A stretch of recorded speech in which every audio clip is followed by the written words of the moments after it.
Hey guys, what's going on? Today we're going to be checking out the VanTop rear view mirror dash camera, and it's the Discovery H612. Alright, so I'm pretty excited to get this thing unboxed. I really like these backup screen mirrors because they serve two purposes. They can be a backup camera and also a dash cam. And as you know, these days it's really good to have one just in case anything happens on the road. Also, a lot of older vehicles and even the ones that do have backup cameras have poor resolutions. So this is a great upgrade to practically any vehicle. So this is the box it comes in. There's a little nice sleeve here.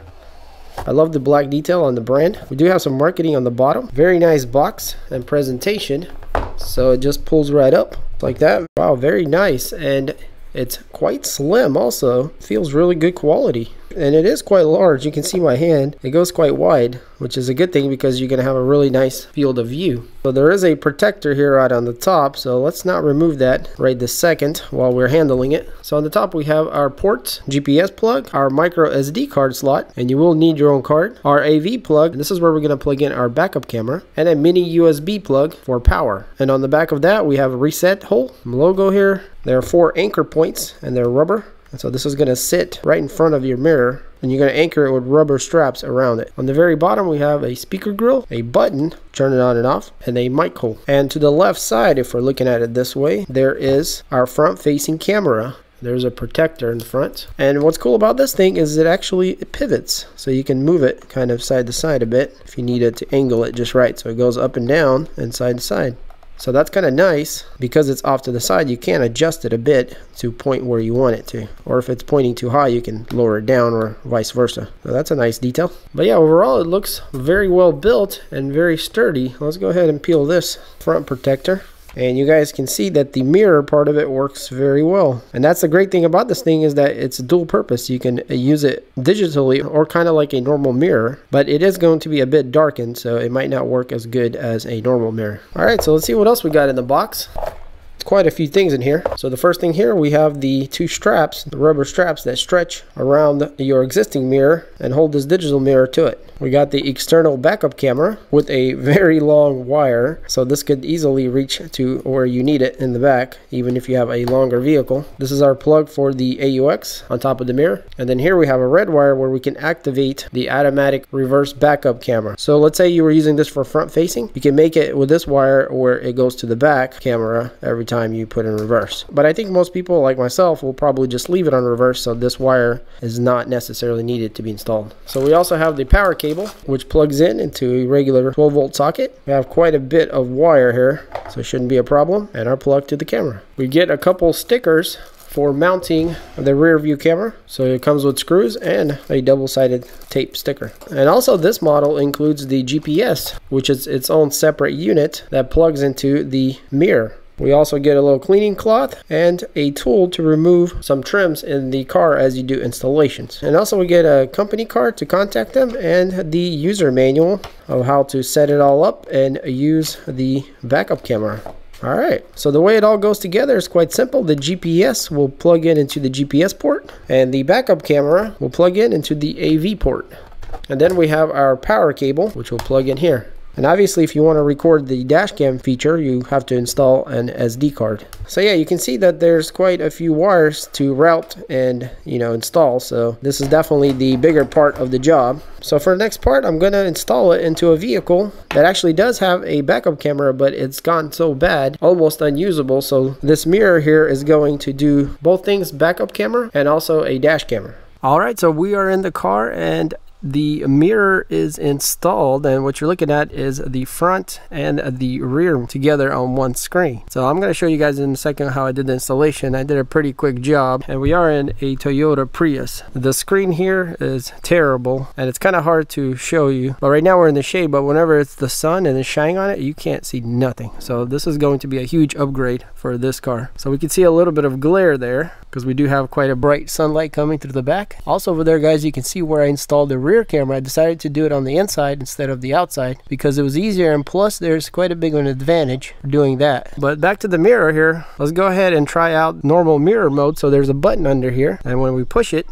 it goes just to normal mirror, and you guys can see that it's pretty good. You could actually see more than you would think. Like, it's a little bit tinted, but it's definitely usable if you wanted to use it that way. But obviously this is the way to go here. So we are looking at dual screens, but if we swipe it to the left, we can change it from the different cameras. So this is the front, this is the back, and the back is going to look a little bit more brown, and the reason for that is because the rear window is tinted, so it gives it kind of a little bit of a tint look, and then you can see both of them at the same time. So very easy to use and quite intuitive. So if we click on this, we can see there's a little menu that comes up. So over here it shows us that we do have GPS, it's recording in 2.5K, the date, and then our battery. So this does have internal battery where if you leave the car open and it's in park mode, there's any kind of shakes or anything, it will record when you're away. So, and on the bottom we have some hot buttons like microphone. You can take a picture, start a video, settings, and a lock. So whenever the menu disappears, we do get information here on the side where it shows us how fast we're going, time, then the date. So let's click on settings.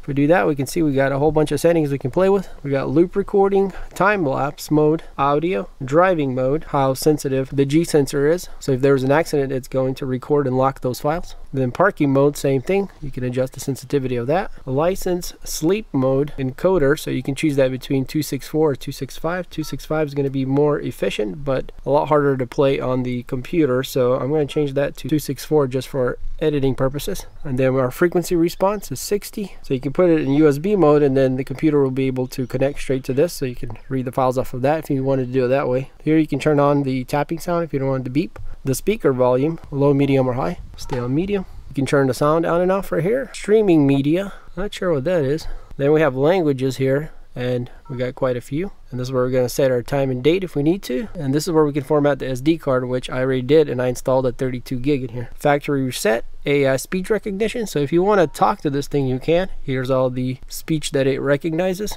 So I don't think I'm going to use this, but it's quite a cool feature. Our version here, GPS test, haven't tried this yet.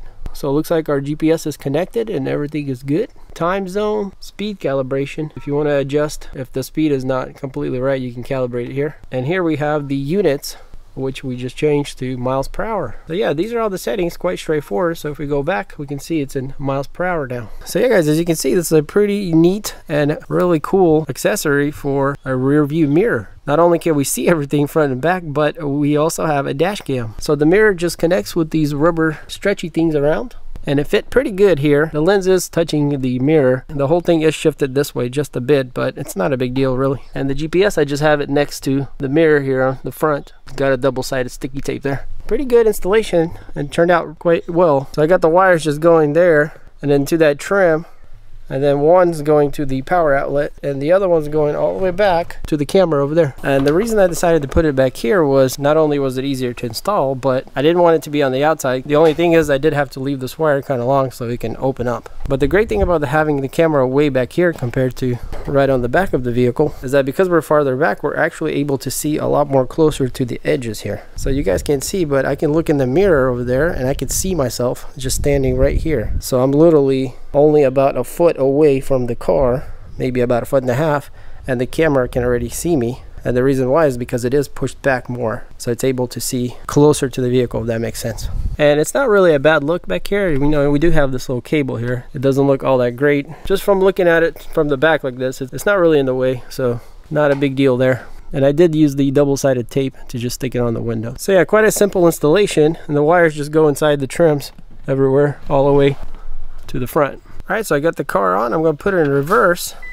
and you guys can see that even though this camera is working, and it does look pretty decent here, especially on camera because it's overexposing, and we are in the shade right now in the garage, and if it's in the sun, it's like so dark you almost can't see. So I don't know if I can show you both comparisons here, but this thing is so much more brighter and just definitely a lot more reassuring on what you're looking at compared to the original one here. Now it's actually going to be nice to have both of them because just in case you don't think you can see everything here, you could check here also, especially at night. But one thing that we haven't touched on is that you can adjust the angle of the cameras. Then if you just push on this side and then go up and down, you can see how we can move the view. So we can go lower or we can go higher. So depending on what you want to see, you can adjust it there. And same thing for the front one, you can adjust it here also. And also if you push and slide up and down on this side, you can adjust the brightness of the screen. So depending on what you want, you can adjust that up and down. Seems like for daytime you might want to have it quite bright, and then at night you can adjust it to be lower, or you can completely just turn it off by pressing that button. Now if you swipe this way, it's going to go to the files it has recorded, so you can go back and play them back. The library of the files, if I just click on anything here, you can see that it plays back on this side over here. So that's the front. If we click over here, we can see that we have more options. What we can see, like we can see the rear video, and that's all the rear ones, same way. So yeah, pretty well organized and quite simple to use. And we can delete them from here too also if we wanted to. So overall, a pretty neat and definitely a valuable accessory for any vehicle. And if you do have a backup camera, this is still very handy to have together, because this thing also is a dash cam which records the front and the rear, which could be very valuable in case of any kind of incident. Alright guys, well hopefully I covered pretty much everything you'd like to know about this mirror here. So if you want to pick one up for yourself, I'm going to have some links in the description. Check it out. And if you enjoyed this video, then hit that like button. And if you want to see more videos like this, there's a lot more interesting things coming up, so stay tuned. And as always, thanks for watching, and I'll see you on the next one. Peace.